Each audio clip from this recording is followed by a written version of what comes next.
या मेधा कुलकर्णीची खासदारकी निवडणूक आयोगाने तात्काळ रद्द करावी. सातत्याने धार्मिक तेढ निर्माण होईल अशी भूमिका घेतात. महापुरुषांचा अपमान करतात. अरे ज्याचं नाव इपिस्टिन फाईल मध्ये आले त्यांची तुलना छत्रपती शिवाजी महाराज सोबत करणार. लाज वाटली पाहिजे. हिंदू राष्ट्र करण्याची ही शेवटची संधी आहे. हे भारत आहे, संविधान राष्ट्र आहे. डॉक्टर बाबासाहेब आंबेडकरांच्या संविधानाच्या माध्यमातून 70-80 वर्ष झाले एक संध राष्ट्र म्हणून ओळखलं जात आहे. धर्माचं राष्ट्र होऊ शकत नाही. मेधाताई कुलकर्णी, तुम्ही ही नौटंकी बंद करा.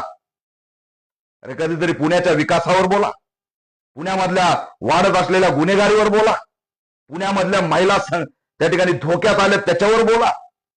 पुण्याच्या विकासाबद्दल ब्र शब्द आजपर्यंत काढला नाही. दर 2-3 महिन्याला पुण्यामध्ये दंगली कशा घडतील हा प्रयत्न तुम्ही करताय. कुठे NIA, कुठे ATS, कुठे राज्याचा गृह विभाग, कुठे गुप्तचर यंत्रणा, कुठे IB. शंकराचा अवतार छत्रपती शिवाजी महाराजांना केलं जातंय. हा अवमान नाही छत्रपती शिवाजी महाराजांचा. काय मांडणी करायला निघालेत? हे कोण लोक आहेत? धर्मनिरपेक्ष भारत टिकवण्याची जबाबदारी लोकप्रतिनिधीची आहे. ते धर्मराष्ट्राची भाषा करायला लागले. एक लक्षात ठेवा, मनुवाद्यांना आमचा इशारा आहे की हिंदू राष्ट्राची भाषा खपवून घेतली जाणार नाही. आणि भारतीय जनता पार्टीने मेधा कुलकर्णीचा हा स्टँड व्यक्तिगत स्टँड आहे की पक्षाचा स्टँड आहे जाहीर करावं. तुमचे खासदार जर हिंदू राष्ट्राची भाषा करत असतील तर हा UAPA ऍक्ट अंतर्गत गुन्हा आहे. याची जागा जेलमध्ये. बाबासाहेबांचे लेकरं या संविधान राष्ट्राला कधीही संपू देणार नाहीत. लक्षात ठेवा. काय तुमच्या हिंदू राष्ट्रामधची भूमिका? गुलामी? हे चालणार नाही. एक खासदार जर अशा पद्धतीने बोलत असेल तर हे खपून घेतलं जाणार नाही. तात्काळ त्या स्टेटमेंट बद्दल भाजपने प्रतिक्रिया द्यावी, निवडणूक आयोगाने ऍक्शन घ्यावी आणि गृह विभागाने जर लवकर रोखलं नाही तर या प्रवृत्तीच्या माध्यमातून पुण्यामध्ये दंगली होतील. आणि तुमच्या डोळ्यादेखत जर हे घडत असताना तुम्ही रोखू शकत नाहीत तर हे दुर्दैव आहे.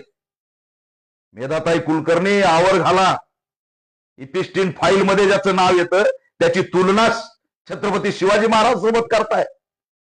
जशी शिवरायांच्या मावळ्यांनी साथ दिली तशी मोदींना साथ द्या. काय बोलायला लागलात? महान होते छत्रपती शिवाजी महाराज, महान. त्यांची तुलना कुणाशीही करू नका. त्यांची तुलना कुणाशी होऊ शकत नाही. छत्रपती शिवाजी महाराज एकमेव होते, एकमेव असतील. कुणाचं उठायचं नाव घ्यायचं, कुणाला धरायचं की अवतार घोषित करायचं, हे धंदे बंद करा. आता आधुनिक भारत आहे, AI आलेलं आहे. आधुनिक, सगळ्याला सगळं कळतं. आता अवताराचा जमाना गेला. अवतार सांगून पोट भरण्याची भानगड बंद करा. आता हिंदू राष्ट्राची भाषा या ठिकाणी खपून घेतली जाणार नाही.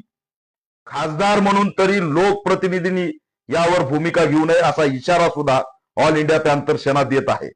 याच्यावरती पहिल्यांदा नाही, अनेक वेळा घडतंय पुण्यामध्ये. गृह विभागाने यात दखल घेतली पाहिजे. आश्चर्य वाटतं. गृहमंत्री तुमचा, सत्ता तुमची, सरकार तुमची, केंद्रात सरकार तुमची, राज्यात सरकार तुमची, तरी फोटो घेऊन काय पाळतायत? तरी तिकडे स्टेटमेंट काय करतायत? सगळं तुमचंच आहे ना. मग आंदोलन कशाला करायची गरज पडते? कशासाठी दाखवताय? सत्ता असताना. सत्ता तुमची नाही का? पहिल्यांदा बघतोय मेधा कुलकर्णी स्वतःच्याच गृहमंत्र्याला अडचणीत आणायला निघाल्या. उद्या दंगल झाली तर कुणाच्या कपाळावर, माथ्यावर खापर फुटणार आहे? सत्तेच्या कपाळावर खापर फुटणार आहे. एवढी जर सत्तेत राहून अक्कल नसेल तर देवेंद्र फडणवीस यांनी विचार करावा. हे काय चाललंय? हे त्यांच्या विरोधात चाललंय की कुणाच्या विरोधात चाललंय? थांबवा. हीच असणारी आमची भूमिका.